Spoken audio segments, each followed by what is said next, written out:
Tu utilises certainement des images en cours de langue. Une photo, une affiche, une œuvre, une caricature. Et ça, c'est une super idée. Mais voilà le problème. C'est que les élèves comprennent souvent, mais ils ne progressent pas vraiment. Et ça vient rarement du document. Ça vient plutôt de la façon dont tu l'utilises. Voici un scénario classique en cours de langue. Tu montres une image, les élèves décrivent. Ils vont utiliser des expressions telles que il y a un homme, on voit une maison, je peux voir qu'il est écrit le titre. Et puis après, plus grand-chose. Ça s'essouffle. Certains décrochent. Ils ne comprennent même pas pourquoi on continue de parler de cette image. Et la séance n'apporte pas ce que tu voulais. Dans cette vidéo, je vais te montrer pourquoi les documents visuels sont très puissants, mais aussi leurs limites. Et surtout, comment les utiliser pour faire vraiment progresser tes élèves. D'abord, les documents visuels ont énormément d'avantages. Mais bien sûr, ils offrent une entrée rapide dans le sujet d'une séquence, par exemple. Les élèves comprennent vite. Donc il y a moins de blocage, puisqu'il n'y a pas de la barrière de langue. Et puis, ça stimule leur imagination. Chacun peut proposer une interprétation, car il n'y a pas une seule bonne réponse. Chacun peut y voir quelque chose de différent.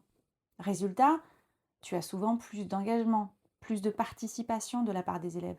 Et ouais, un document visuel met les élèves en réussite très rapidement. Mais ça ne suffit pas. Mais non. Et c'est là que beaucoup de séances bloquent. La première limite que tu rencontres, c'est que les élèves manquent de vocabulaire. Ils voient, mais ne savent pas dire. Il faut qu'ils osent demander, et c'est pas facile si les élèves ne sont pas à l'aise à l'oral.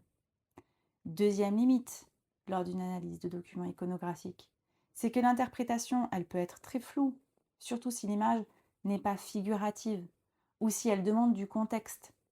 Donc il faut bien sûr que tu veilles à adapter la difficulté de l'image aux capacités de tes élèves. Troisième limite durant l'étude d'image, c'est la difficulté à comprendre l'implicite.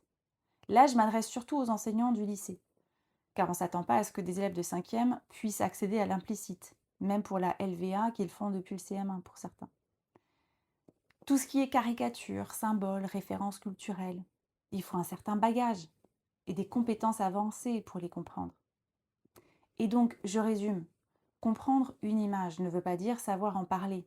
Et attention, ce n'est pas parce qu'un élève comprend quelque chose qu'il va progresser. Donc la vraie question c'est comment utiliser une image efficacement alors? Je vais te montrer 4 façons de le faire, que tu peux adapter à presque toutes tes séances. Premier moment idéal, c'est lors d'une anticipation. En gros, tu utilises l'image avant un texte ou un audio. Tu montres l'image et tu demandes aux élèves de dire ce qui leur passe par la tête. Et ça fonctionne parfaitement, parce que les élèves font des hypothèses, ils s'engagent, et cela pose du vocabulaire pour la suite. Ils sont déjà dans la tâche. Deuxième moment clé, où tu peux utiliser une image à bon escient, c'est lors d'une élucidation. Tu utilises l'image pour expliciter, expliquer sans traduire, au lieu de donner le mot. Tu passes par l'image. C'est super pratique au collège, lorsque le lexique des élèves est limité. Bien sûr, tu peux aussi t'amuser à mimer si ça t'amuse. C'est toi qui vois. Mais on sait tous qu'il y a des concepts qu'il est difficile de mimer. Résultat, les élèves comprennent rapidement, mais surtout, ils mémorisent mieux. Moins tu traduis, plus ils apprennent. Même si on sait que la plupart des élèves vont te demander la version française parce que ça les rassure. Et c'est vrai que le dessin d'une maison peut prêter à confusion. Ils voudront vérifier qu'il s'agit bien du mot allemand, espagnol ou italien de maison. Ah ouais, le dessin, peut-être qu'en fait il montrait la cheminée. Troisième moment idéal pour utiliser une image, c'est lorsque l'image devient ton point de départ pour parler, pour écrire. Mais attention, il ne suffit pas de dire décris l'image, non, surtout au collège. Il faut guider, poser des questions, structurer, accompagner, leur donner une méthode à suivre. Une image en soi ne fait pas parler, c'est la consigne qui fait parler.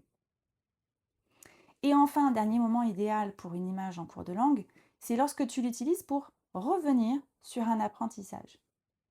Si tu reviens par exemple en fin de séquence sur ton image d'anticipation, Ça te permettra de poser de nouvelles questions, de demander de réutiliser tout ce qui a été vu durant le chapitre.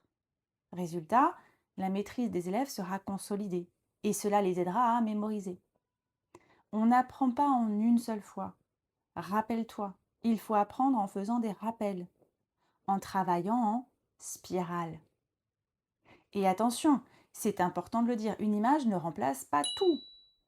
L'image, elle est rapide, elle est engageante, mais elle est aussi limitée pour le vocabulaire. Un texte, par contre, lui, il est structuré et riche. Là, par contre, c'est plus difficile d'accès pour les élèves parfois.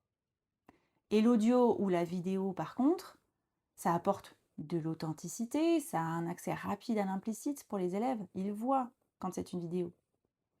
Mais par contre, il peut être difficile à comprendre, surtout quand on a un accent très fort. En gros, chaque support a un rôle précis. Il faut que tu apprennes à utiliser le bon document au bon moment et pour les bonnes raisons. Et enfin, veille bien à éviter ces erreurs fréquentes. Ne te contente pas de les faire rester dans la description. Mais le but n'est pas non plus de vouloir tout analyser. Pense bien à donner du contexte si nécessaire. Et aucun document ne servira à rien si tu ne fais pas produire les élèves. Et c'est souvent là qu'on se trompe et qu'on fait des erreurs, surtout quand on débute. Si tu dois retenir une chose, une image ne fait pas apprendre. C'est ce que tu en fais qui importe. Et ça demande une vraie structuration. C'est exactement ce que je développe dans mes contenus pour t'aider à construire des séances efficaces